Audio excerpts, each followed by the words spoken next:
is the distribution of land ownership. In this you can see 10% land was occupied by the clergies, 25% land was occupied by the second estate, and the only 65% land was holded by the members of the third estate. This pie chart is indicating the distribution of taxes, but here you can see there was no distribution of taxes. All the 100% taxes were paid by the government, taxes were paid by the members of the third estate. So here you can see this was the system of society and system of taxes which made the people anger, which raised anger against government policies among the masses. And since a long time they were facing such inequalities and demanding for justice, their equal rights, but there was no ear was given by the government to their calls and demands. So all such things, this chart also made it clear that there was the unequal distribution of land, unequal distribution, all the burden of the taxes were borne by the members of the third estate, and this was the social structure. Now when we talk about the revolution of any country, so in each country's revolution some economic causes also play an important role. So here also some economic conditions which made the French people annoyed and motivated them to came forward to fight for their rights. So what type of economic condition of France at that time? Long years of war drained the financial resources of France.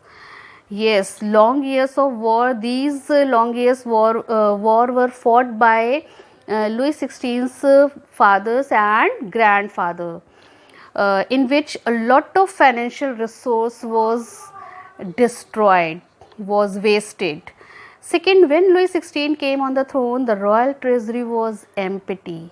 Yes, though the revolution took place in his time, but he was not responsible for the revolution. When he came on the throne, the royal treasury was totally empty. There was shortage of money, and expenses were increasing day by day.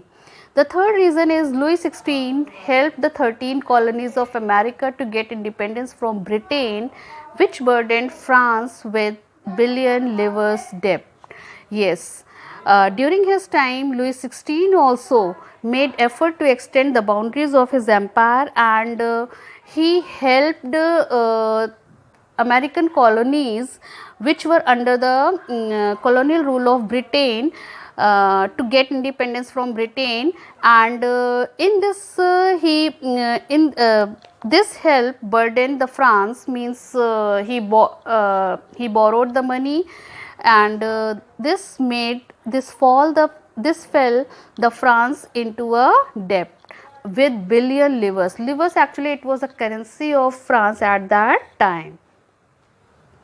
Lenders began to charge 10% interest on loans given to government. Yes, this was the time when day by day, year by year, the debt was increasing. So now the lenders who gave the credit to the state, they started charging their repayment with 10% interest. So again it was the another burden of financial burden on the government. Now the government had to meet its regular expenses of army and court. Due to this, king was forced to increase taxes. Yes, due to all these circumstances, the sources of income were decreasing, and the sources of expenditure were increasing. In this situation, the government or the Louis XVI was forced to impose new taxes. When he planned, when he announces to impose new taxes, that also, this news also enraged number of people in society. Unlimited expenses of Queen Marie Antoinette. Yes, she was the Austrian princess and she always want to live a life of luxury and unlimited expenses, that also burdened that also destroyed the financial condition of France. Now, economically, the France was being weak. At the same time, some environmental causes also supported the situation. The struggle to survive. The population of France rose from 23 million in 1715 to 28 million in 1789. Yes, the population of France was increasing day by day, year by year. When it was 23 million in 1715, and by 1789 it became 28 million. It was a big increase in the population.